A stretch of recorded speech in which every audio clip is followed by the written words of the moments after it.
2, 1. Welcome in Husker Extra Podcast. I'm Chris. There's Parker. There's Steve. It is 4:15 p.m. here on Friday, February 26th, 2021. Winding down another week. Winding down to some more Husker basketball tomorrow as they finish off this insane stretch they've been on. Husker women playing tomorrow too. We got football news to talk about, a potential Ireland trip in the works. We're going to talk a little volleyball, having their 2-game series against number 1 Wisconsin postponed because of COVID issues with the Badgers. Why does Wisconsin keep ducking Nebraska in athletic competitions? We'll get to that later on. But let's start with some football. You guys wrote about it yesterday. There are talks about Nebraska heading to Ireland to start the 2022 season, likely against Northwestern, it looks like. And I guess I'll let you guys kind of take it over from there and what you've heard and what do you think's happening? Parker, just the facts. Just the facts. Just the facts. Yeah, so as I think most people know, Nebraska was supposed to play in Ireland this August and open the 2021 season there against Illinois. That's not happening because of COVID, basically.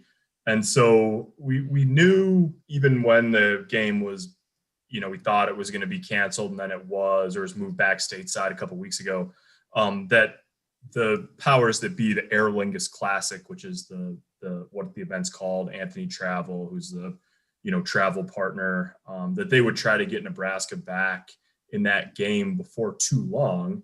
And as it turns out, it looks like they're trying to get it done for 2022. Now it sounds like nothing's been finalized officially. Bill Moose, the athletic director at Nebraska, said it's not done. At this point, there's nothing to announce. John Anthony of Anthony Travel said much the same. But it's clear that they're trying to get it lined up for Nebraska to go over there in 2022, August 27th, 2022.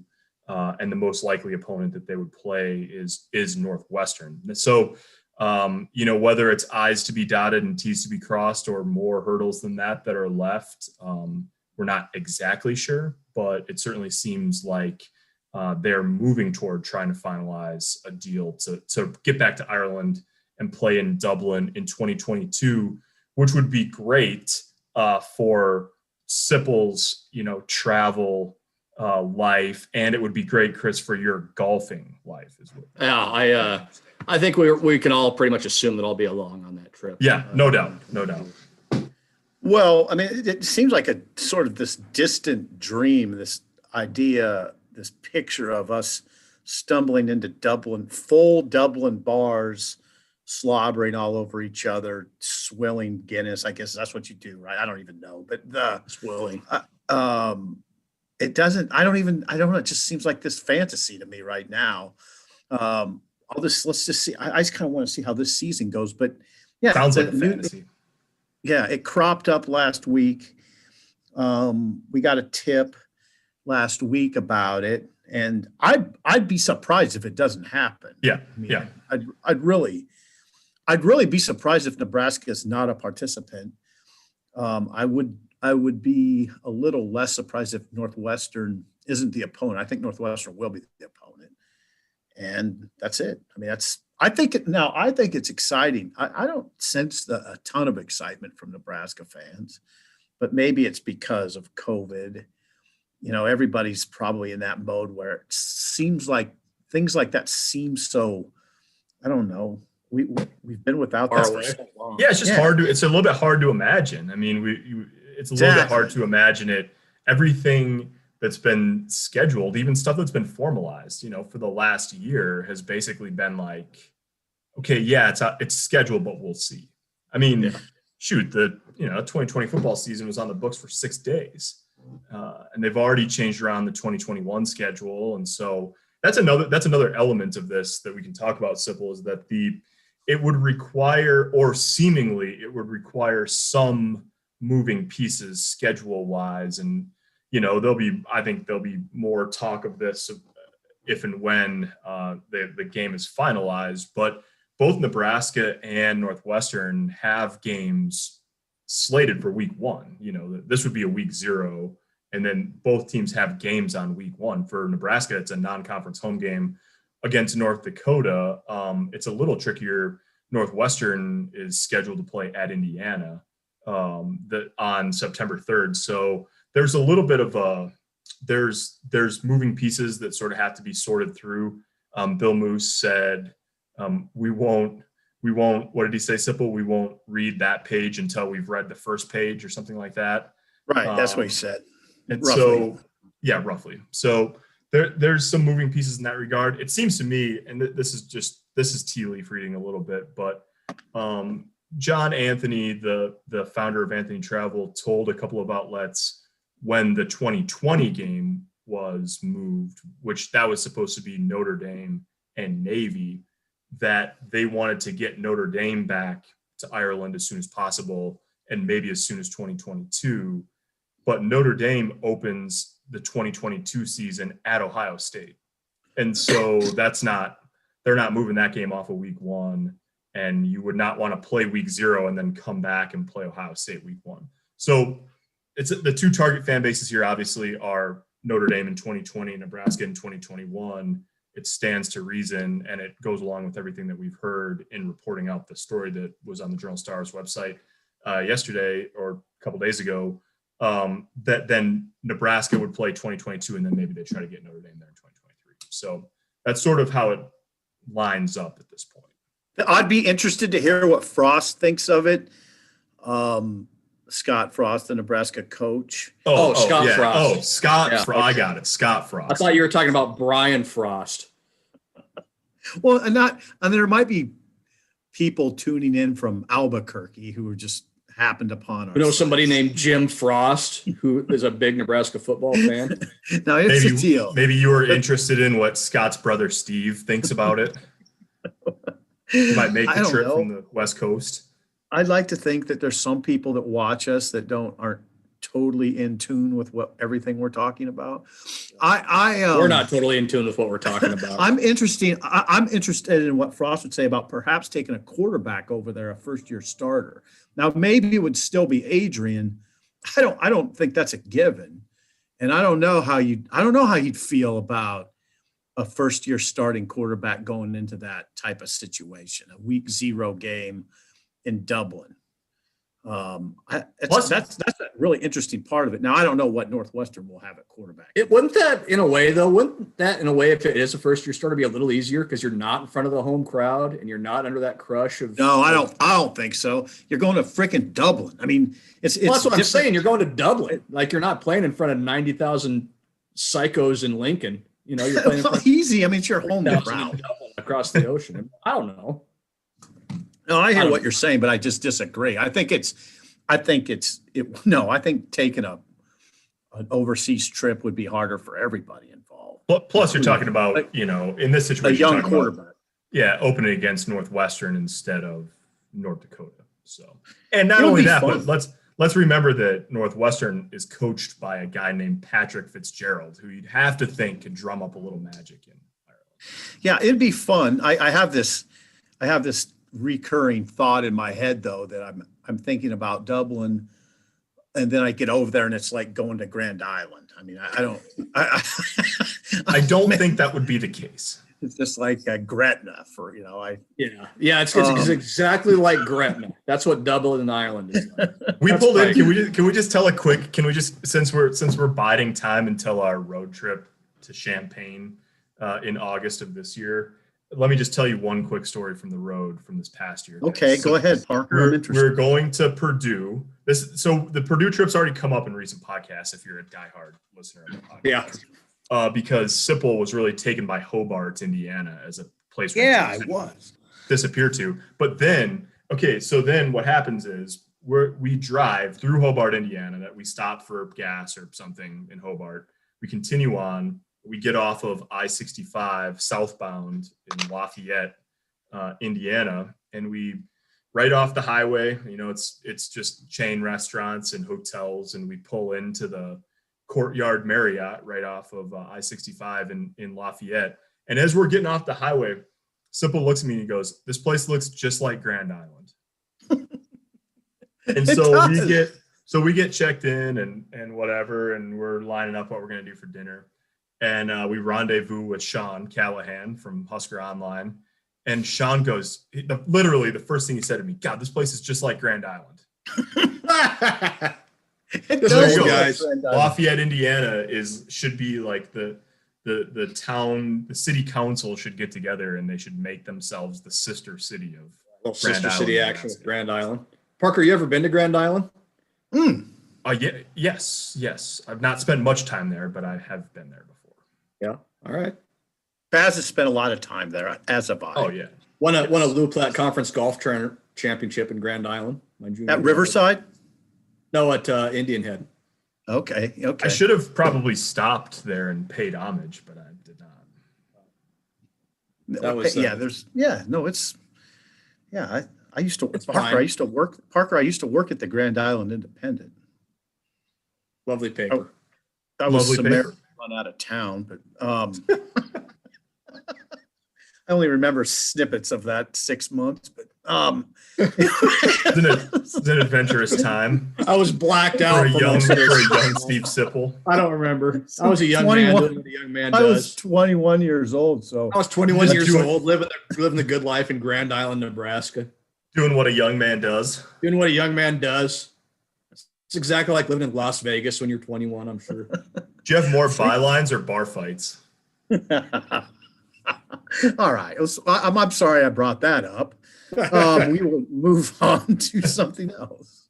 So we'll see. It seems like, so then I guess the last piece of the Ireland conversation for right now is that the only thing that John Anthony of Anthony Travel would, sort of confirm to us at this point is that they're hoping to announce the 2022 game in the next month or two. So anywhere from, I would say, mid-March to mid-April or end of April, basically anytime during spring ball for Nebraska.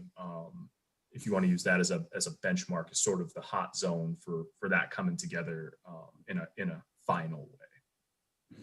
Good. 8 p.m. on the day that Nebraska announces like 7 transfers out of the program. It'll undoubtedly happen on a day when we have copious other things to write about. That's just how that stuff goes. I welcome days. This time of year, I welcome days with copious amounts of news because we're in sort of Baz is in the thick of a crazy basketball season, but the football right on in the middle football of it. side, we're not just exactly stretched right now. No. Speaking of basketball, should we move on to basketball? Yes, let's do.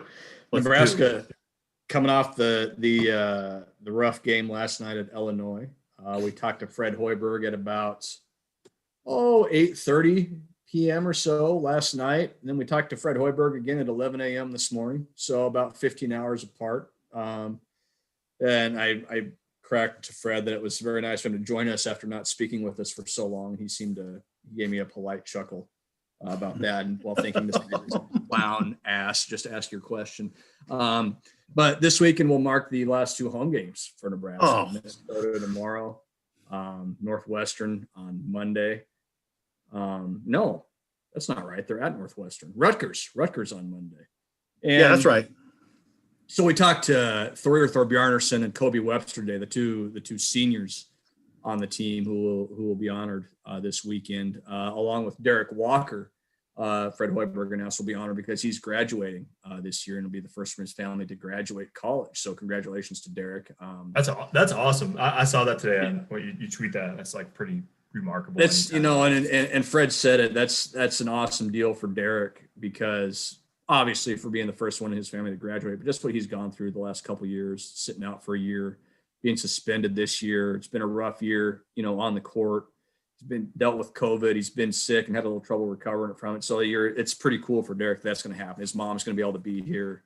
His little brother's going to be able to be here to see that. So that's a pretty cool deal. So yeah, it was interesting to talk to Thor, especially a guy that's been here for 4 years, a guy that's seen a lot, in his 4 years. When he was a freshman, Nebraska lost 1 game at home, and it was to Kansas on Svi Mikhailik's 3-pointer with 7 seconds left, and then they finished 4th in the Big Ten, and he made this point today, Thor did. They finished 4th in the Big Ten, don't go to the tournament. Now the last 2 or 3 years they talked about, 10 teams are getting in. 10 teams are getting into the tournament from the Big Ten. And we finished 4th and we couldn't do it, so.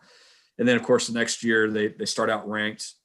have injuries, bottom falls out, Tim Miles gets fired, Fred Hoiberg comes in, and we've seen the struggles these last couple of years. So Thor admitted it. It hasn't gone like he thought it would go. And this year too hasn't gone like he thought it would go. And it's been disappointing. And I appreciated his honesty with that, because he came from a long way away from Iceland to play here. And now to see what he's seen the last 4 years, that's pretty rough. So you hope Nebraska's able to find something for him to feel good about here down the stretch, whether that's a couple wins or whatever it may be.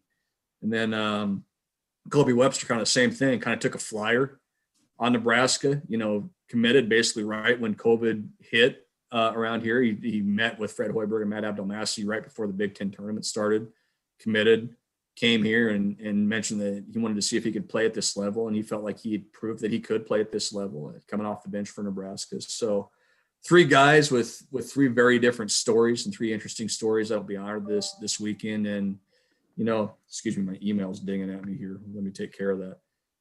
And, it's just interesting, I think, to see what this weekend's going to look like. The record is what it is. The results are what they are. This team's been through a lot. It's to the point now where, Fred Hoiberg's talking about blank stares in the locker room after the game, just fatigue and doing it again day in and day out, and the Groundhog Day aspect of it all. So we'll see what Nebraska's got in the tank here going forward these next couple of weeks with a couple of games that they potentially could win. Yeah, interesting game tomorrow against a team that suffered a horrible home loss, Minnesota. Minnesota lost to Northwestern last night. And, man, I was reading the St. Paul newspaper this afternoon, and they're talking about firing Richard Pitino. I mean, that there's a team coming in here with a coach on a hot seat for sure. I don't know if Minnesota's out. It seems like the St. Paul Pioneer Press thinks it's out of the tournament. I would think if Minnesota would win its last 3 games, it could make the tournament. Especially if you paired that with a couple, you make the semifinals in the tournament or something like that. Right. Yeah, they wrote that they would have to win the Big Ten tournament to get in the NCAA tournament. Maybe that's the case, but they have 3 games left, including this one. That's a pretty good team. But Baz, this one's winnable, right? Yeah, it's winnable for a lot of reasons. One, Minnesota's horrible on the road. They haven't won a game on the road yet this year. 0-8.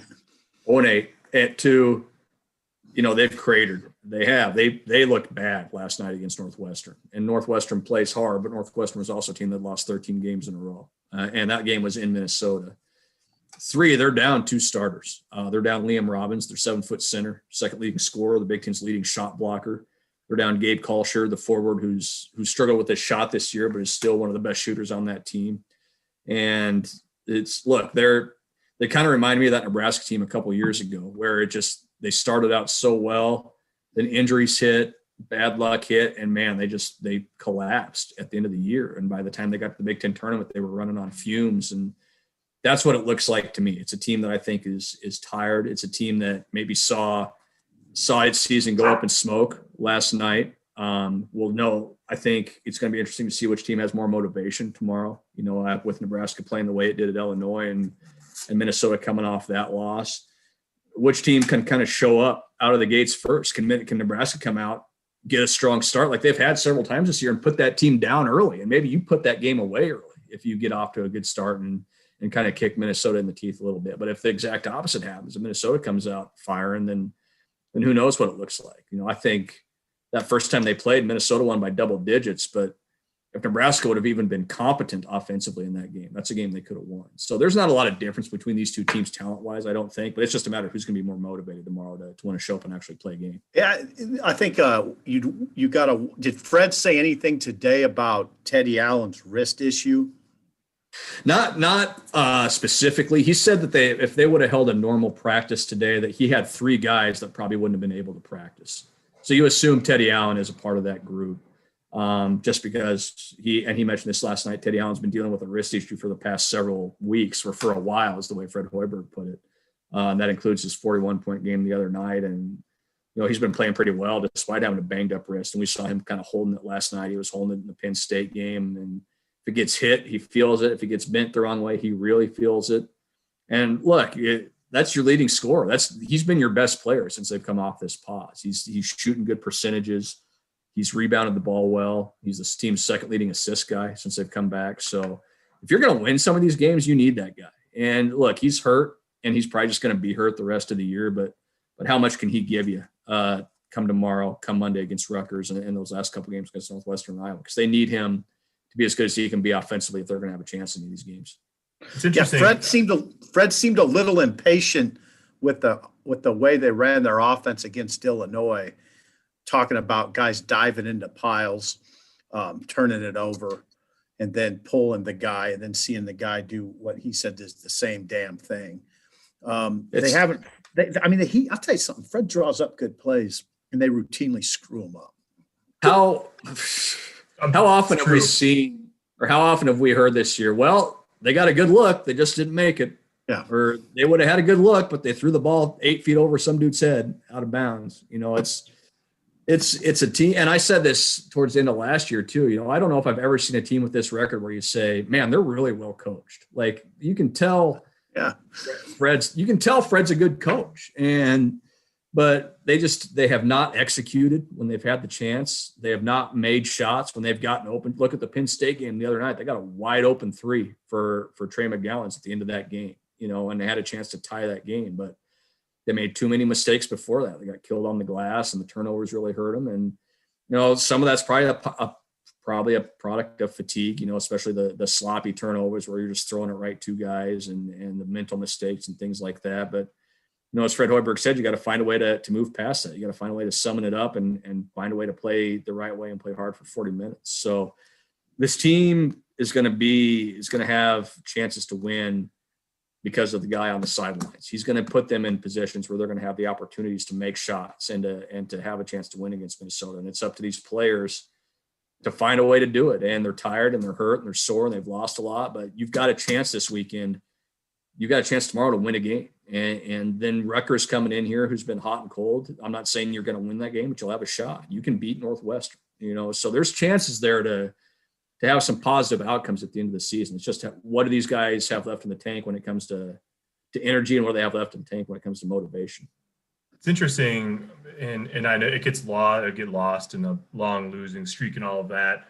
And I know like Teddy Allen's not a perfect player by any stretch of the imagination, but that performance that he had the other night, 41, 8 and 6. 41 points, 8 rebounds, 6 assists. Yep. The thing that I sort of marveled at watching that was obviously the shot making ability and all the points. But in that game in particular, I mean, you could just see the defense tilt all the way toward him, and then him make the right decision a lot of times in terms of like creating a shot for a teammate, getting a guy a dunk or a layup at the rim, getting in the paint, and making the right decision with the ball. And you can see the promise of that, right? Like of what the picture looks like. Of course, he's not going to go out there and score 40 all the time, but I just thought it was very interesting of like, I never watching them, and I haven't watched them every minute that they've played this season, but I was never quite sure. He's their leading scorer, but I was never quite sure that he could be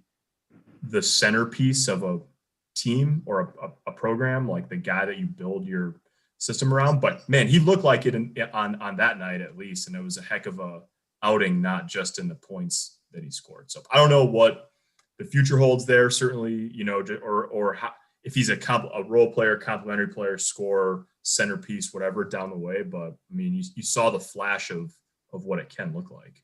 Yeah, it was the classic case, I think, of a guy letting the game come to him, right, and not forcing it, and just making and that's how many dozens of times have we heard Fred Hoiberg say, just make the simple play, make the next pass, make the right pass, and that's what we saw. Teddy had his opportunities in the first half, obviously, when he scored 28 points, and Penn State was giving him lanes to the rim, and he was taking them and scoring, and he hit a couple threes on top of that. But then he made the right play. He didn't force it. He didn't look like he was pressing to make something happen in the second half, and he made it look easy. And I think that just illustrates, in a sense, how much this team does press from time to time, just trying to make something positive happen. And it's easy. That's human nature to do that, right? Like you've lost all these games and you get sick of it and you say, you know what, God damn it, I'm going to go do it, come hell or high water. And I think that's where you see a lot of these driving into a pile and turning it over, or trying to throw a wild pass and turning it over, or firing up a contested three. Like it's just it's so hard to be patient and let the game come to you like Teddy did that night. But if you can do it, you can see what it looks like. And that's the challenge, I think, right now for this team is trying as hard as it is. And it's hard and it's a steep climb, but letting the game come to them. You can't force a win by sheer force of will right now. If you're Nebraska, you're not good enough to do that.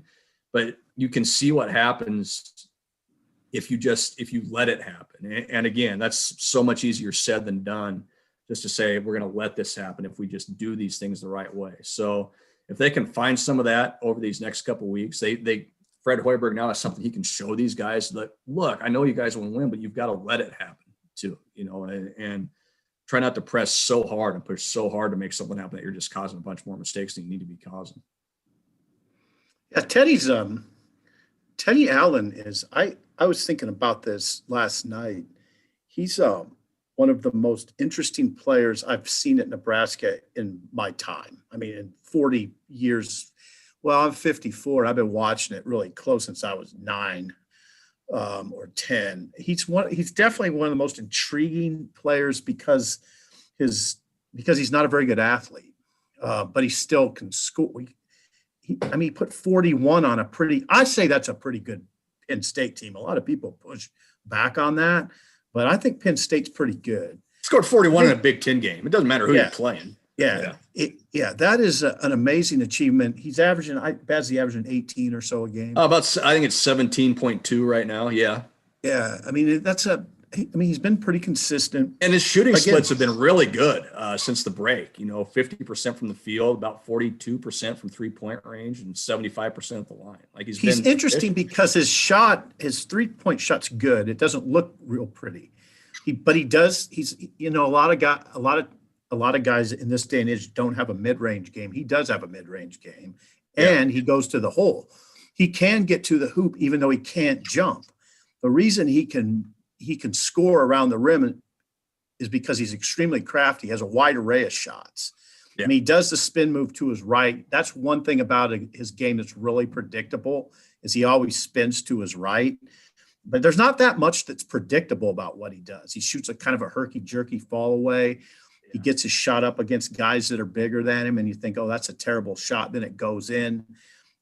He's one of those guys that spins the ball in.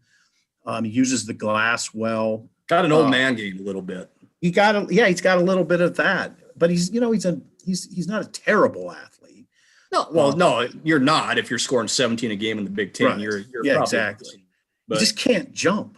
He just can't. He's just Teddy Allen can't jump. That's the sequel to White Men Can't Jump. Teddy Allen can't jump. He's not very explosive. No, he's unorthodox. He's an unorthodox player. And I think a lot of people that watch Nebraska would think that, because like you said, he can look pretty herky-jerky, and he takes a lot of those tough kind of, 5-6 foot floaters over dudes, but he knows how to make them. And that's what matters. He does. There's a reason they call him Teddy Buckets. It's because he knows how to make it go through the hoop. And you're right, Sip. He's as interesting a player as I've seen on this beat. I have not been following this team for 45 years like you have, but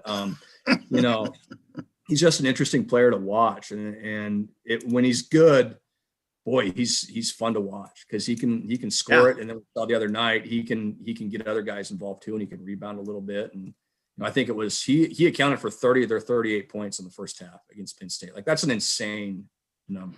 That is no joke. I mean, that is, I give full credence to a guy who can do that. I mean, so he's one of those guys that he's going to have a lot of stuff where you want to smash your head into a wall, but at the same time, when he's good, boy, it's fun to watch, and it's exciting, and it's creative, and it's something that Nebraska, quite frankly, hasn't seen a lot of over the last 15 or 20 years. No, you know what?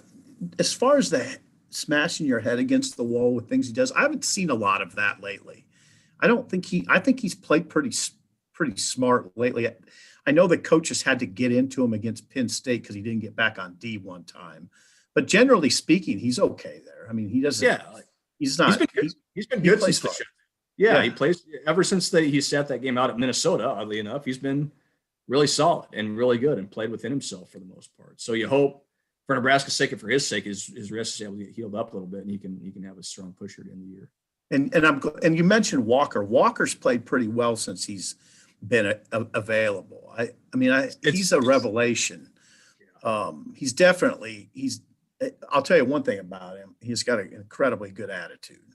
Yeah, and he's been through some stuff too, man, with the sit out and the suspension and the way that was all handled and everything else. But been a leader and been a vocal guy, and then done it on the court. Who's been on the floor more than Derek Walker for Nebraska these last 3 or 4 games, diving for loose balls and stuff? And that's your biggest guy out there doing that. And if he's doing that, then you hope that eventually bleeds down to the rest of those guys, because that's a guy that does it with his voice and does it with his actions too. And yeah, absolutely. It's so funny. We talk about Teddy's playing pretty good. Derek Walker's playing pretty good. Ed Andre's been really promising. And you look at the record, and it just hasn't happened. And that just shows you what kind of year it's been and how hard it's been for this team. Yeah, it's interesting. Opinions about program trajectory, the job Fred's doing, they're all over the map. That's what I found. I mean, my brother, who's been a basketball fan for a long time, who doesn't know hardly anything about it, texted last night, said, man, Fred's got this thing going in the right direction. And right after that, a former player texted and said, this is not going to end well. I don't know. I never really know. I never know what to think. Like you said, Bass, they seem like they're well coached, but I would say he's the one who put this roster together, and it's a bunch of guys, a lot of the guys that can't shoot. So I don't. 3-32, their last 35 Big Ten games. Right. I mean, record is what it is. Yeah, it's tricky. What I've come to understand is that it's a tricky conversation, and I haven't sized it up. Like I'm not ready to size it up quite yet. I'm curious to see what kind of continuity they have after this year. How many guys Well, that's part of it. You can't go out and take this roster down to the studs again and rebuild it. You just can't. You got to have some kind of core coming back and some key guys coming back, and you add that recruiting class to it and see what you got. Because that's the interesting part of the conversation, though, because it's very possible that, I mean, obviously you would think that the younger McGowans, Bryce McGowans, will make a big difference, and Tominaga, is that his name? Quiche Tominaga and Wilhelm Reidenbach. Yeah, and if those guys can shoot it at a high level, okay. Yeah, it's interesting though, because I think that's true, Baz. Like you're really playing with fire if you take it down to the studs and totally rebuild it. And at the same time, like if you don't and it doesn't get all that much better, then you're going to look back at it and say, well, wait a second, you went 1-18 or 2-17 in the Big Ten, and you didn't change. What did you change? Yeah. So that's part of what makes it interesting conversation is like, continuity seems like part of the recipe, but they have obvious deficiencies that need to get changed too. And I mean I think it's fair to say that there'll be more than just the 3 guys that are coming in. Yeah. Transfer market's just, that's the way it is in college hoops at this point. But it'll be interesting if it's more like 4 guys or if it's more like 8 guys. It's funny because how often do we hear with Scott Frost's program? Well, they got to change. They got to bring in new coaches. You got to go find a transfer quarterback. You got to make all these changes.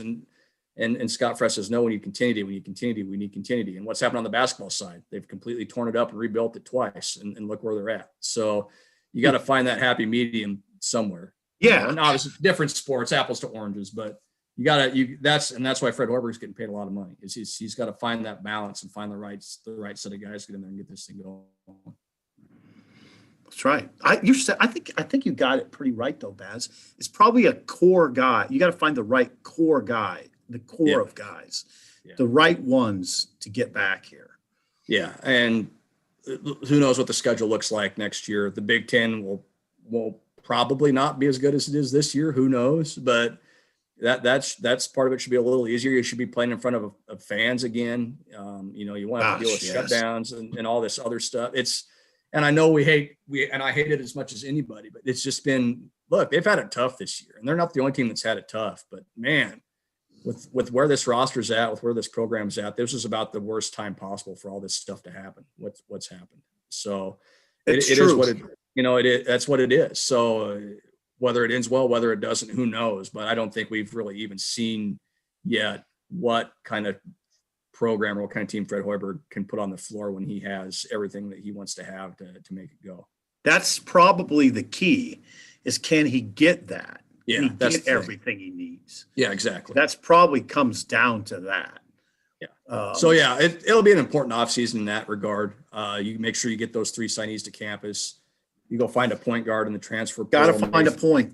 That can help you run the show. Maybe you find another shooter that can help you. Maybe Trevor Lakes becomes that guy next year. In addition to those young guys coming in, maybe you find one more. Other than that, you look good in the front court with your depth there, with Derek Walker and Ed Andre and Ivan Ouedraogo. So it feels like they're a piece or two away from taking a pretty big step. But you got to go out and do it. You got to go out and find those guys. You got to find the right fit to make sure it works. Yeah, the point guard is the key. If you know it, Baz, you wrote about that Iowa State run a lot. He always had a great point guard. Well, look at who their point guard was. Yeah. Monte Morris, one of the best to do it ever as far as assist to turnover ratio. Right. They don't need that guy, but they need a guy like that in that mold that can just run it and get guys open and make the right reads and make the right passes. And then you see what you have coming back with that core group next year if you can add a guy like that to the mix. All right.